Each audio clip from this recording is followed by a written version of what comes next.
وَأَعَدَّ لَهُمْ جَنَّاتٍ تَجْرِي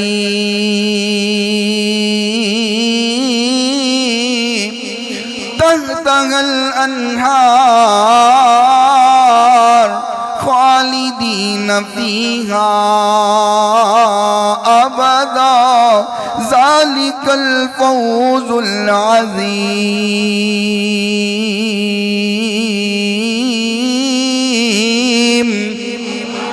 فرمایا جو میرے سے راضی ہو گئے ان سے میں راضی ہو گیا، مجھے انہوں نے راضی کر لیا، نبی کے یاروں نے مجھے خوش کر لیا۔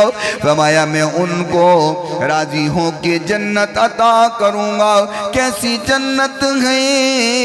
تحتہا الانہار، جس کے نیچے نہریں چلتی ہیں، خالدین فیہا ابدا، جو جنتی ہو گیا جنت میں جائے گا، پھر جنت سے کبھی نکالا نہیں جائے گا۔ ذالک الفوز العظیم۔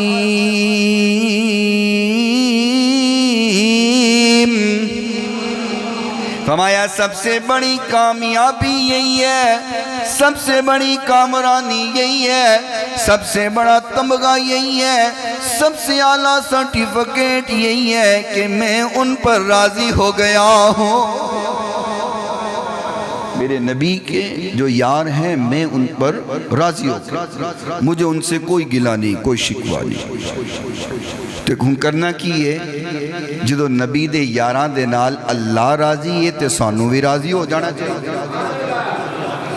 کیوں جی؟ کوئی ہن گلہ شکوہ کرے نبی دے یاران نال، کوئی صحابہ دے بارے گل کرے تو کی خیال ہے آقا نے انہوں نے معاف کر دیتے؟ نہیں،